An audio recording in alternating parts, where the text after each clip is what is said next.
You're listening to Carry On Friends, the Caribbean American podcast, episode 83. Welcome to the Carry On Friends podcast, where you'll be inspired and empowered to do amazing things in your personal lives, career, business, and community. With your host, Carrie Ann Reed Brown. Hello, everyone. Welcome to another episode of Carry On Friends, the Caribbean American podcast. I am Carrie Ann, and I have two guests with me today, Alicia and Deanna, and I'll let them introduce themselves in a second, but we are going to talk about workplace shenanigans, and being that it's Women's History Month, we're going to talk about misconceptions about the Caribbean American women in the workplace. So let's throw it to Alicia. Alicia, tell the people. Alicia's not a stranger to the show. This is her third appearance, but still.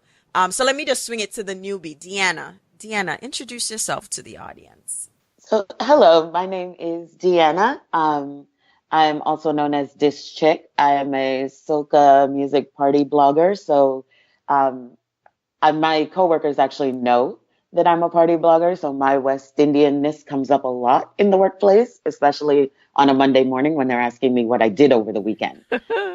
So everyone, at least in my workplace, knows, I'm of Guyanese descent. I do go out a lot on the weekends. I do party. I do go to carnivals. So it's an interesting topic because this comes up a lot for me. So I'm happy to be joining the show for the first time. Not a veteran like Alicia. That's all right. We'll make you a vet down the road. Alicia.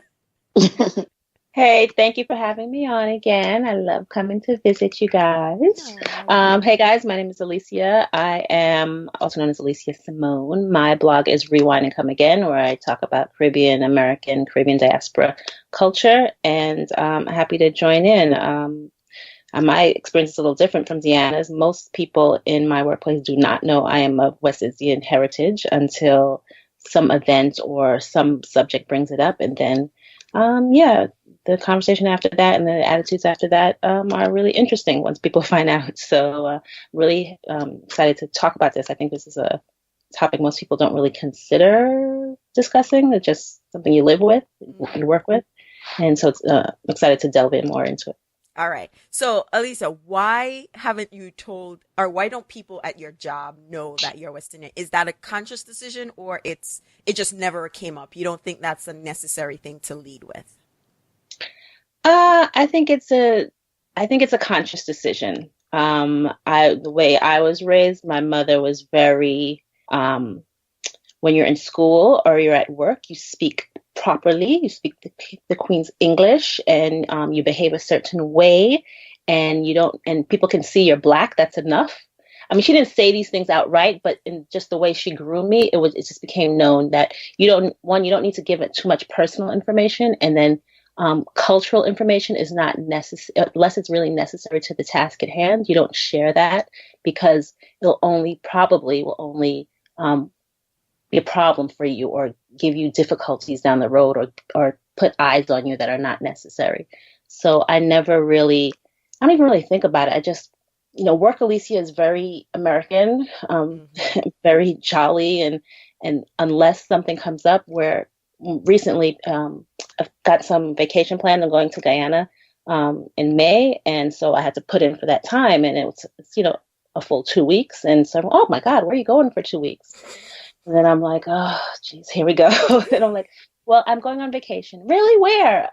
I'm going to South America. South America? Oh my God, what's going on down there? Well, my family's from Guyana. Guyana? Oh my God. And it makes me uncomfortable to discuss because I feel like I become an exotic object because I work in a predominantly white industry. Then I become a subject of people want to ask all these, well, tell me more about it. And is it like Jamaica and white beaches? And then I don't want to explain all that. I don't want to be I don't want to be National Geographic at the office. So I kind of leave it alone unless it really is necessary to discuss. I got you. I'm sort of in between. But like early in my career, I literally just went to work. I walked in and I know Major Hype really exaggerates it, but none of us walks in, especially me, the Jamaican in the room, and now it's like, yo, my name Carrie, I'm at a Jamaican, I'm beat chest. I don't do that. None Right. of us do that. And as you know, like Alicia says, old school, because our parents came to the US in a time where it was literally you blend in. You don't try to make anyone hear any hint of an accent. So I get that, going to work, growing up, we were taught to compartmentalize. So, and I'm still having that struggle with certain people because I think now in a modern day and millennials, everything is kind of blurred and blended. Growing up, I grew up in Jamaica and then I came here. Everything was, you had work friends, you had school friends, you had church friends, and, none of them really mixed unless they lived in your community or you lived in the same church. So, went to the same church. So you could live in the same community, go to the same school, go to the same church, or, a mixture of them. But otherwise, there was just no blending. So I kind of took that same approach here. And where I came from never really came up on like you, Alicia, something happens, and to be honest, you don't want it. And I mean, it's a reality. If it comes up that I'm Jamaican, and you hear it in my voice, then I'm upset. And then that's just not a bad situation to be in. When the accent comes out at work, it's typically when, you're upset. So that's my experience with that. Deanna, your coworkers are all in it. And so how did that come about? This conversation that they knew, that you're a party blogger, you're Guyanese. How did that conversation happen? You know what? It's so interesting because I actually have a different perception. I actually do want to educate, my coworkers because sometimes, and I've been in situations where people have said very ignorant things and, without malice, they just really didn't know, especially when I say Guyana and they immediately assume Ghana and that becomes the conversation. And then when I say I'm West Indian and they're like, oh, you're Jamaican. Like, no, I really think geography needs to be stressed in school. But I actually take that on myself to really start talking to them about West Indianness and Caribbean Americans and just experience, but music, culture, food. I feel like it's important for me to educate them so they don't say those stupid things to me. My parents made it so that it's a part of who I am. And so I actually don't really compartmentalize. Blogging has, of course, just emphasized that because I want people to know about all the festivities and the music and the culture. But it's also, I take pride in that. And so I want to share that. I want to tell people. And so I've actually met people at work who are like, oh, yeah, I have a friend who's Guyanese and she never tells me anything about it. Or I have a friend who's Trinidadian and what's the food like? And so they end up actually asking me questions because they want to know, but they're afraid to ask. Right? They don't want to come off sounding ignorant. They don't want to impose themselves. There's a lot of guilt with saying things to your coworkers. You're not sure how people are going to take it. You don't want to offend. So I think for me, I create something like a safe space. You can ask me those questions because I don't want you to go to the next person and say something ignorant. Let's talk about it. Sorry, I didn't mean to cut you off. You know what I noticed? All three of us are kind of talking like, are we the only West Indian in the workplace? Is that like true for you, both of you? No, Not there's at all. There's a Trini girl at my job. So the Trini girl don't let anybody know she's Trini? No, it just, no, when it comes up, what happens every day? Also, I noticed there's a mailroom guy who's Jamaican and he comes up by and that's when we like both turn on because he'll come in and we're all like, hey, do you know where the spreadsheet is? And when is the next meeting? And then he'll come by and he'll be like, hey, gal, what going on? And then we immediately like, hey, what's going on? And she, I think, is more like Deanna, where she's got a more like, I don't care, this is me. Even though in her daily, you can't tell because she doesn't have an accent. You can't really tell. But she immediately turns on when all three of us start talking, and she doesn't care what people think. She's the person who doesn't care what people think. So we work in an open environment. So anytime you open your mouth, everyone can hear you. Here, yeah. So yeah, so everyone's heads start to turn when we talk. And this may be my own personal hang up that I need to get over, and more that I'm thinking about it now. She immediately starts, Winston, what's going on? Da, da, da, da, and starts talking.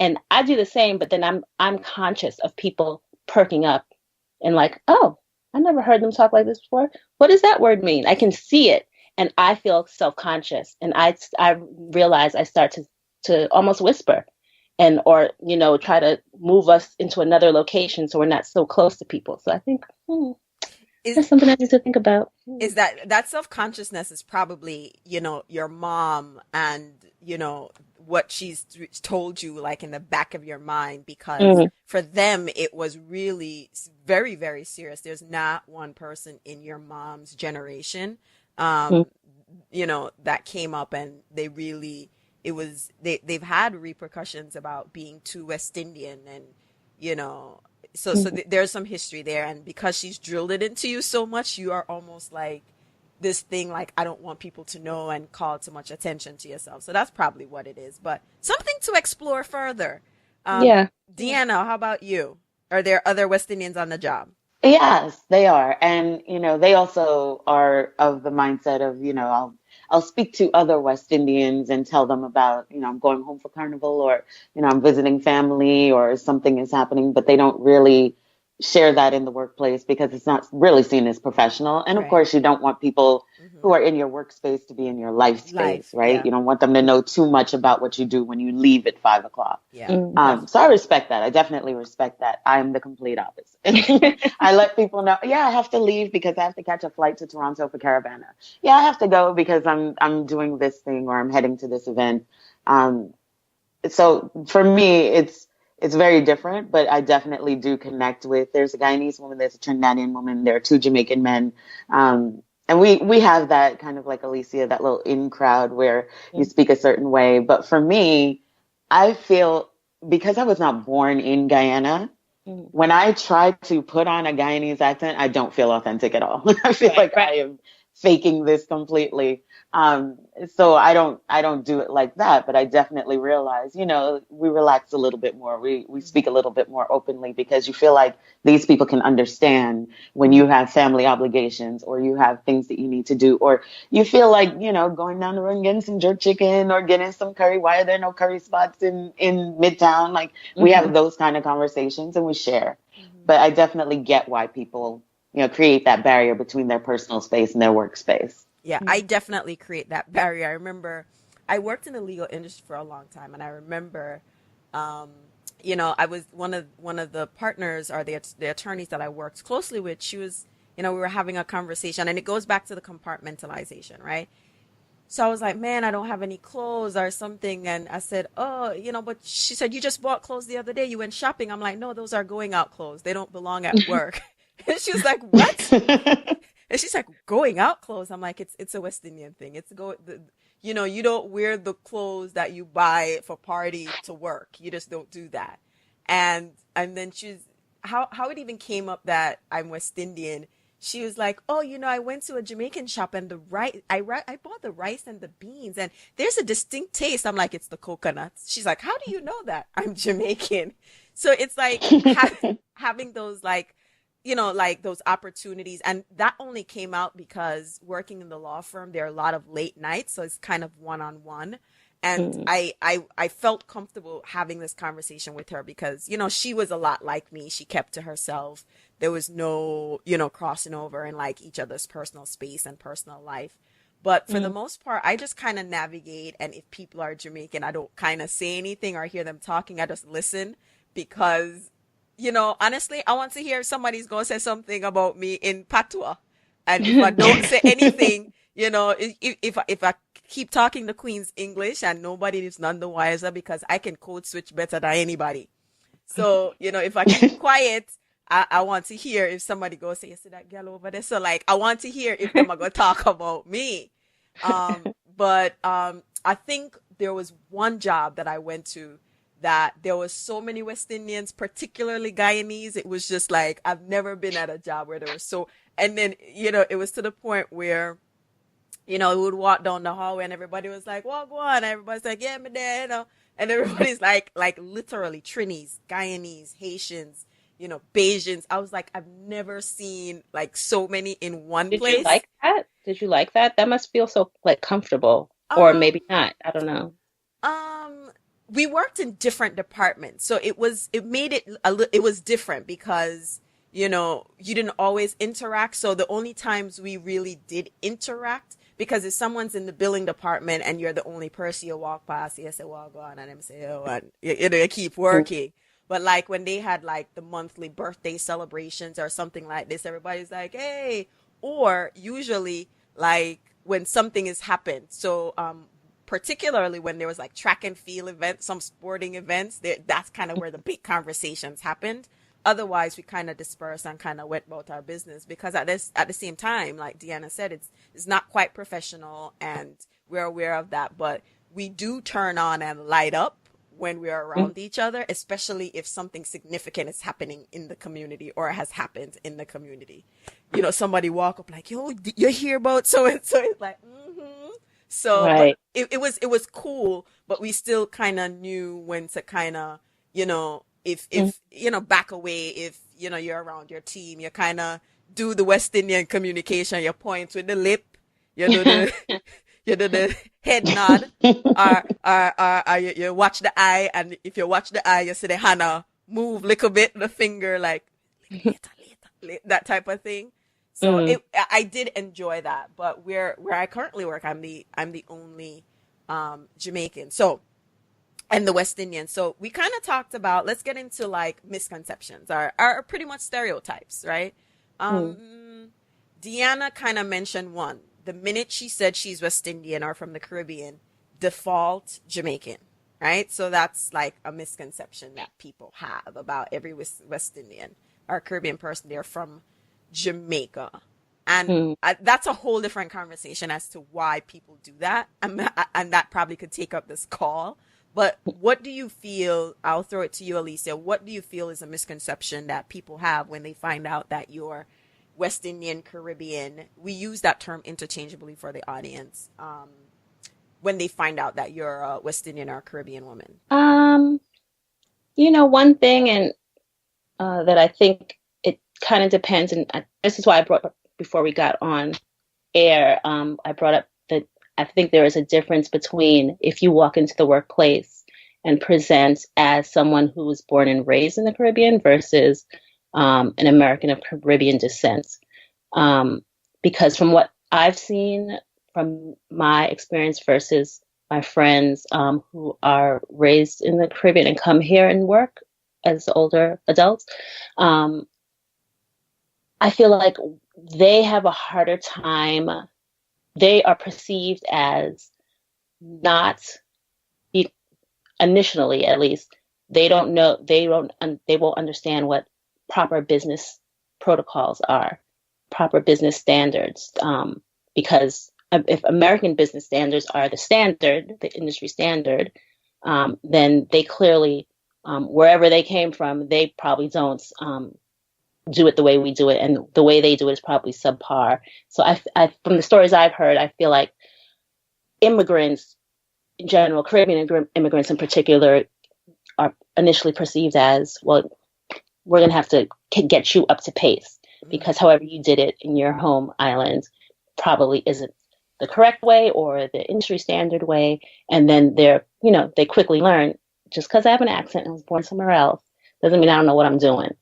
But I think that's an initial reaction, as opposed to like my experience as someone of Caribbean descent.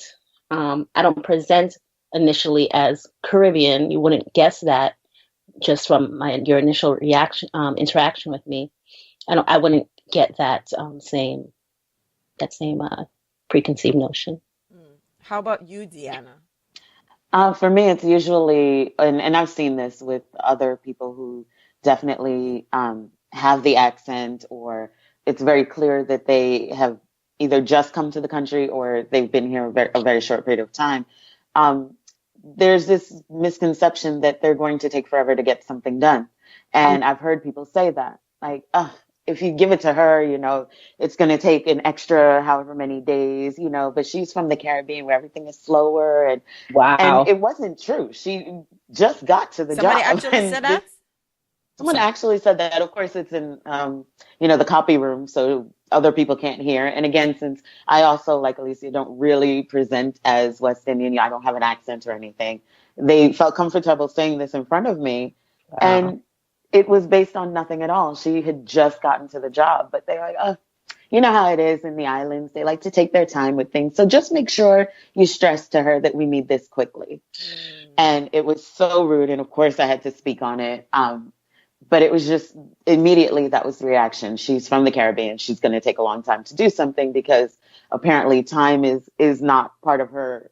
It's just not going to be a priority for her. She Wow. likes to do things a little bit slower. Yeah. That's Yeah. amazing. That's interesting. So, a misconception, inferiority in terms of, you know, work, deliverables, and Mm. speed. Like it's okay. All right. So I have one for you that happened recently. Um, I don't remember how it even came up that I'm Jamaican. I don't remember, but it came up, and the person's like, I don't like Jamaicans. I went to Jamaica and they were all mean and blah blah blah. And I'm like, okay, that's their experience. I can't say no one was mean to you because let's face it, everybody talks about the Caribbean woman in the Jamaican store who shop restaurant who refused to give you extra gravy. So, let's be real. There are some mean people out there. And then they asked me if I've ever smoked weed. And I was like, nope, Uh, never. I was like, no. How are you Jamaican and never smoked weed? I'm like, Oh, how no. like, Please, my bread. I'm like, I don't know. Like, why would you assume that everybody in Jamaica smokes weed? Because you guys have it. Like, it's, I was just like, all right. And they were like, and so this other person was like, never. I'm like, never. I don't have to lie. I was like, They didn't believe you. they, I'm looking like, no, my mom and nobody's looking over my shoulder. I've never smoked weed. It's just, so it's like, why would you just default to that? I mean, if you're a Rastafarian, it's like, okay, they assume, but I'm like, why would Hmm. you assume that? And, it was, I didn't even think I needed to, I kind of said, well, would you, would you, if someone said they were from Colombia, would you automatically assume that they've had experience with cocaine? Right. It's like, it was just a weird, and we were in a place where there was a going away party for someone, and I was just like, all right, maybe they had a little too much to drink because I Mm. didn't feel like getting into it, but I had that. So, but specifically though, as a Caribbean woman, like what are some, you know, stereotypes? Like, I think for me, um, I remember at an old job, like as we tend to have that reputation. Like some of us, we don't smile with you. I mean, I don't, I'm not smiling all the time. And quite frankly, if I look like I have a serious face, which I'm told I have, most of the time it has nothing to do with you. I probably don't even see you. Mm. And I was told that I was mean because I had like a serious face.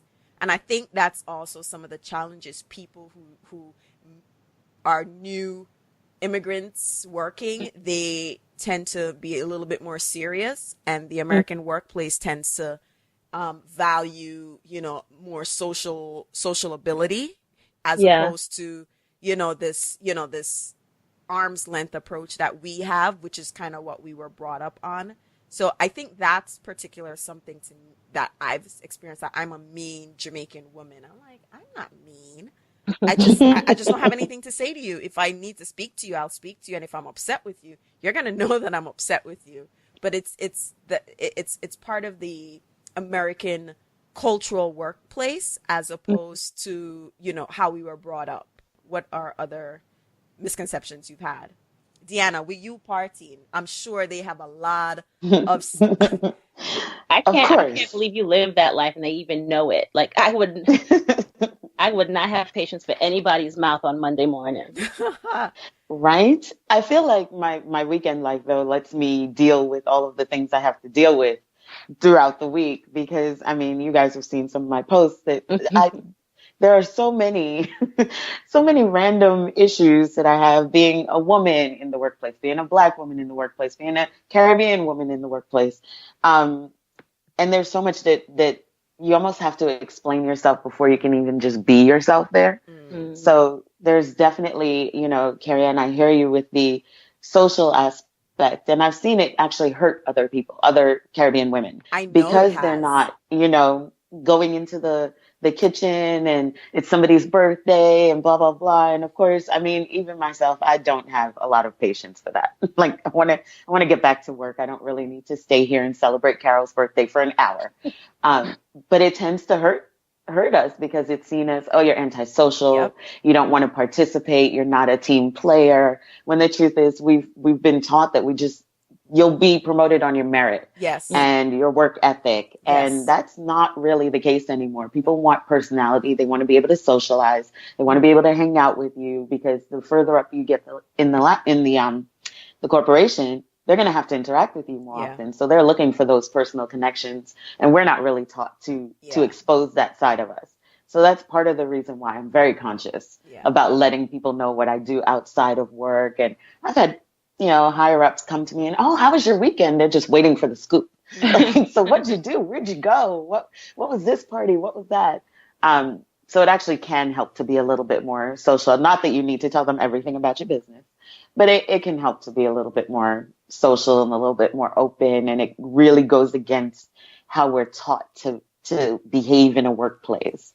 But I see it constantly with that. But what I usually get is, Carrie Ann, you don't have locks. I have locks. So of course I'm the weed person.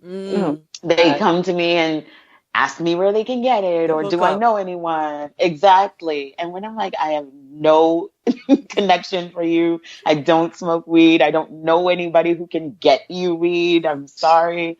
You almost see the microaggression, like, wait, but you're West Indian and you have locks. What do you mean?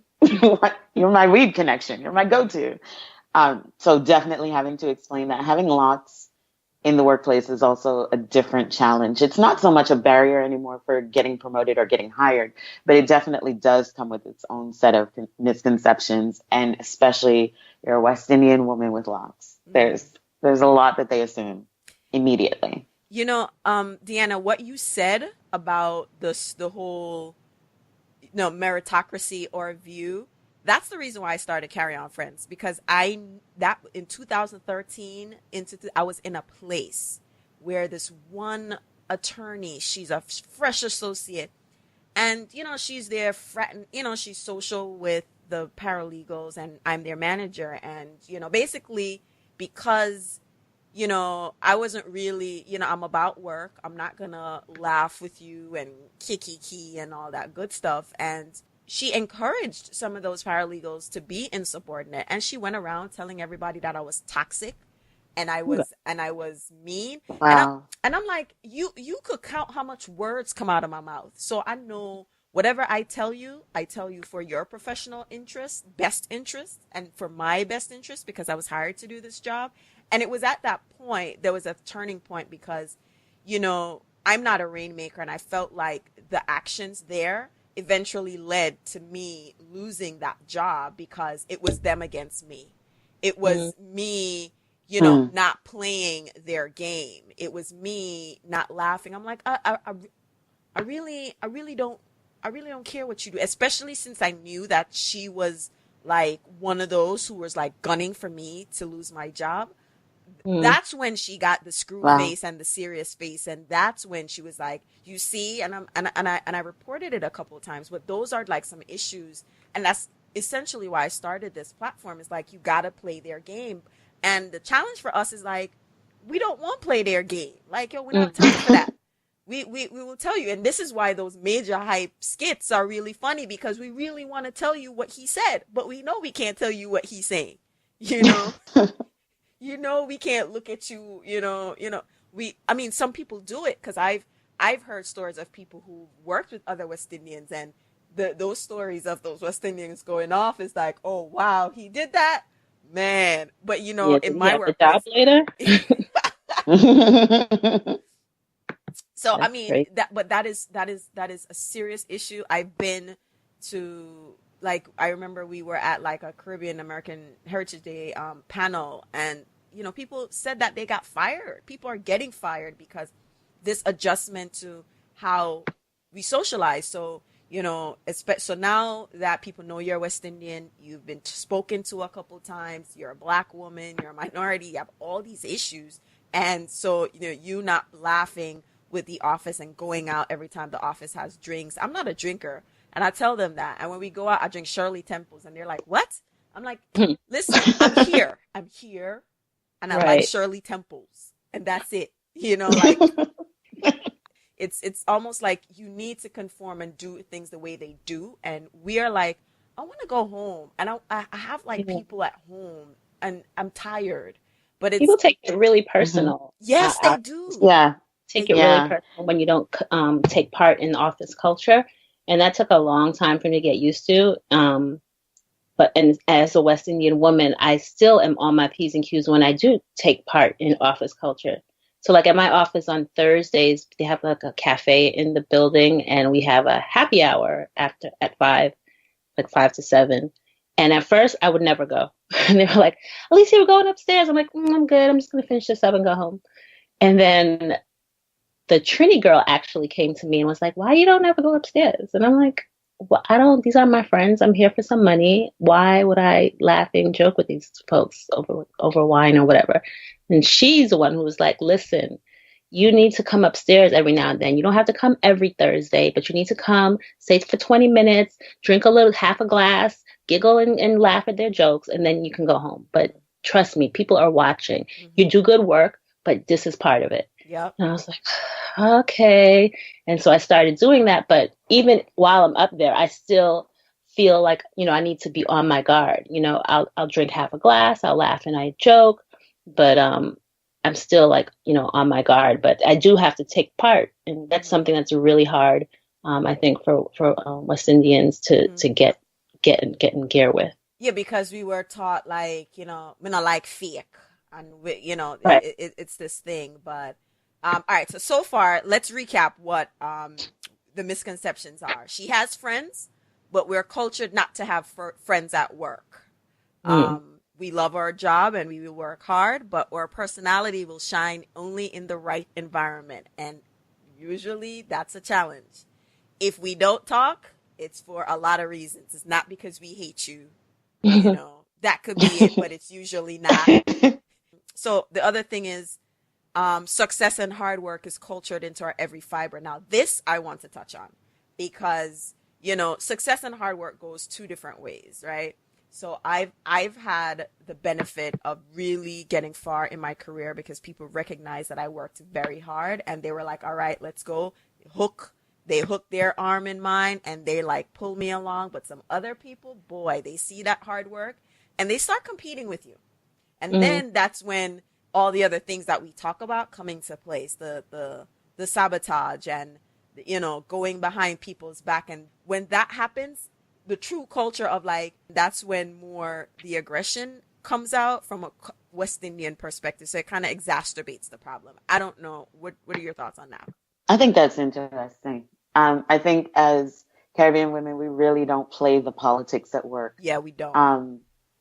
And I think we need to. We definitely need to. We're missing out. That's part of corporate life, right? You have to play the game. You have to play the politics. And we really are taught that just work hard and you'll succeed. Yep. Just keep working hard. If you didn't get that promotion, it's because you didn't work hard enough. So we work harder, and we don't realize it could be politics. It's politics. It could be. Right. And we don't engage in that. Yeah. And I think we definitely are missing out. I didn't. It's a disservice to us.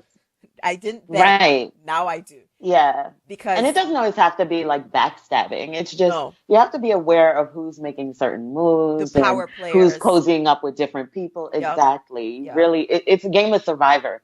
Yep. right? And we don't play the game. Yeah, We are just conditioned to work hard and keep working hard, and that will equal success. And that's not really true anymore. yes. And so I did a workshop called Your Caribbean Competitive Advantage. And one of the things that I keep saying, we cannot bring soccer rules to an NFL game.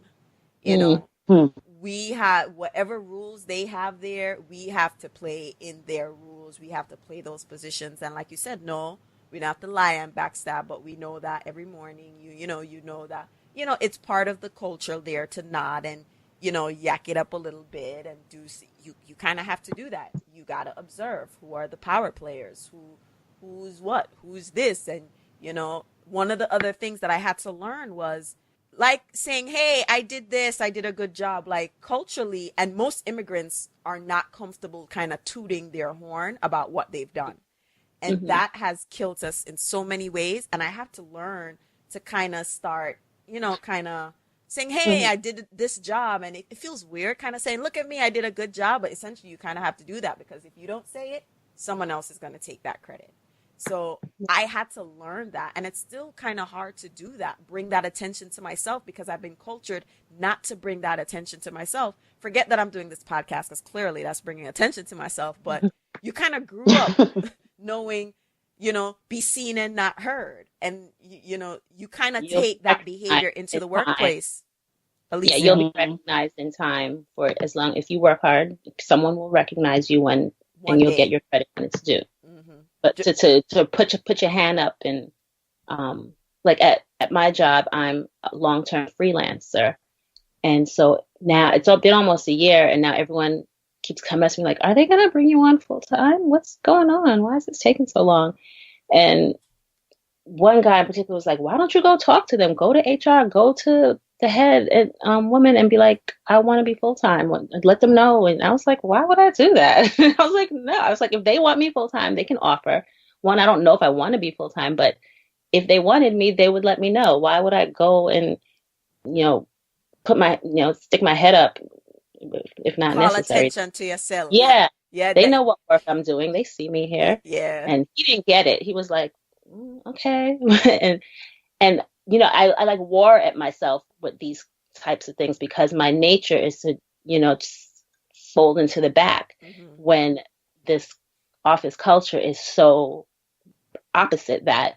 So, that's something that's been coming up a lot recently. Everyone's like, why don't you go talk to them about that? And I'm like, no, leave me alone. Can I bring up one small, it's in regards to everything we've talked about. This is very small and really not that important, but something that really irritates me is that, I try to save money at times and bring lunch from home.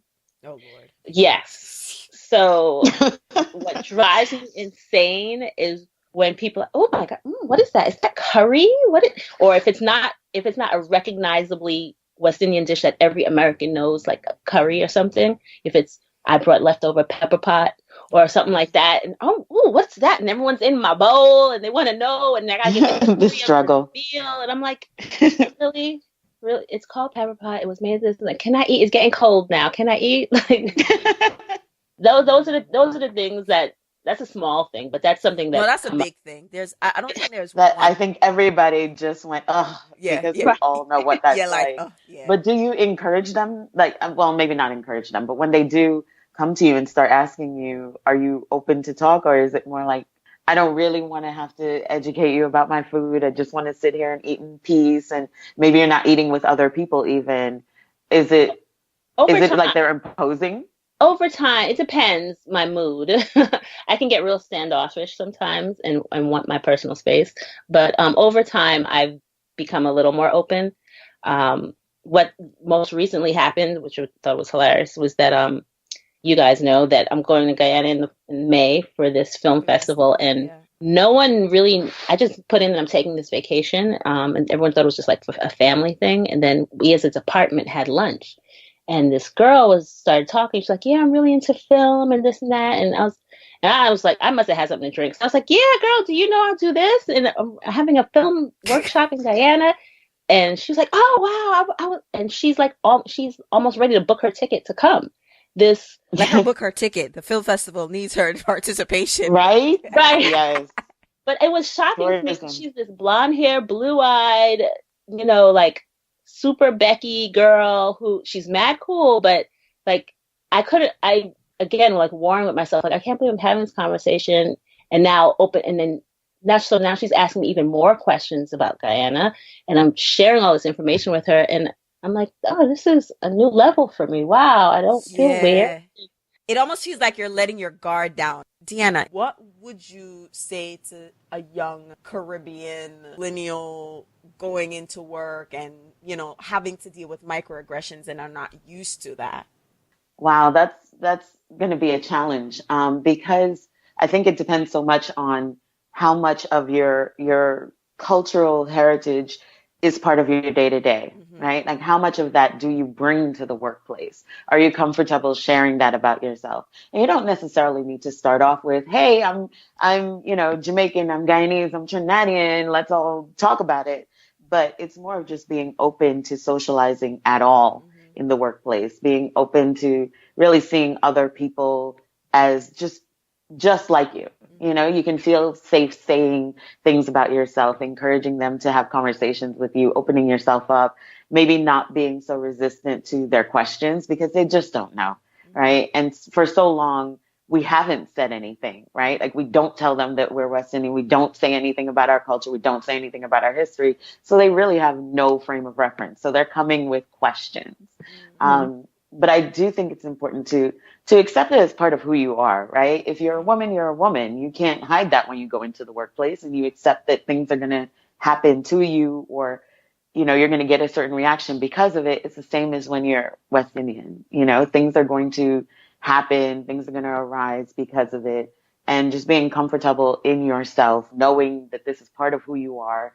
These are the challenges you're going to face, and being ready to engage with people and have those discussions. But as far as the socializing, I actually do have someone who came to Caribana with me and was a coworker and had never heard of the carnival at all. Yeah, she's a Taiwanese American. She saw what I was doing with the blog. She was very interested, and she came and played a mass. And now every year, I'm not kidding, every year, when are we going? When are we going to Caribana? When are we going to Toronto? So you'd be surprised how much that just exposing yourself like that can actually help you build friendships, can actually get more acceptance. People start understanding. I know another coworker who she actually had to go away for bereavement is very short in my company. And she had to go for a while because she was staying for the 9 nights the 9 Jamaican nights of really, yeah, well, she's Guyanese. We also do. Oh, you guys do 9 nights too, right? Yeah. Yeah. So she was trying to figure out, how do I explain to them that I need leave for this whole period of time? And she was really struggling with, do I even tell them why? And do I have to explain it?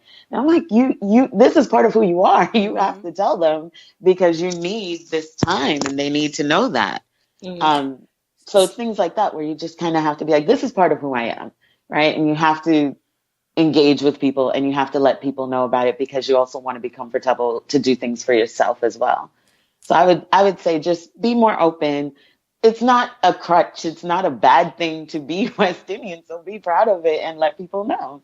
All right. So before I go back to Alicia, since you brought it up, Deanna, let's just, for whoever is listening who may not be familiar, kind of explain what the 9 nights are. Even though growing up, I thought it was nigh, as in night, like how the British use nine nights. I'm like, what's nine? But it's 9 nights. And just kind of explain quickly 9 nights. What's the 9 nights? It's part of it's part of the grieving and the funerary traditions in the Caribbean and the West Indies, where you spend this time really grieving the person who's lost, but at the end of the 9 nights you celebrate the life because that person is no longer suffering. That person is in a better place. It's a celebration of that person's life. And so for quite a few people, they do the entire time. Like in the workplace, it's kind of hard to ask for that whole period of time off. Maybe people have to travel on the 9th night, for the 9th night. But it's part of the grieving. It's part of the funeral, part of the bereavement for West Indians. although I feel like there, you know, for a period of time, I feel like there's partying all 9 nights and not just 9 nights. I mean, we are still West Indian, right? Let me tell you, but that's a whole other, but I think that's like really like a cultural experience, like nothing. I don't, we have to talk about how Guyanese do it, but how the Jamaicans do it with the grater and all this other stuff. So now, Alicia, what, the same question, how would you advise someone, you know, about being themselves, or, you know, how to kind of navigate the workplace and not dimming their, not necessarily blowing it up like, you know, Muhammad Ali, the champ is here. You're not announcing the treaty is here, you know, but like, how do you kind of I find? actually kind of have these conversations now because my kids are older. Mm-hmm. They're 18 and 19 and have had summer jobs or internships. And so I'm now in the role my mother was in. And so I'm trying to figure out what I'm going to say and do differently or the same as she did when I started, you know, putting my foot in the workplace. So, with them, it's a little different. They're a little even more watered down than I am. So they're not overtly, and even I'm not that overtly West Indian. But in general, what I tell them is I don't want to tell them the same exact thing my mother told me, right? Which is, you know, to become this, you know, Stepford office mate who, you know, is exactly the same as every other American, and you can never express yourself and your heritage and your culture in any way. So, but I also want them to be aware that there can be negative repercussions for being seen as different or other. And instead of my thing is, I don't teach that you need to stuff your heritage down, but you need to make smart decisions for how you present and how you interact when it comes to, you know, just in general, but also with being Guyanese in the workplace. And everything is a learning experience. So however it turns out is not the end of the world. If you know, end up sharing with someone that, you know, we're going home for a month in the summertime and it turns some weird conversation that somehow backlashes at the workplace.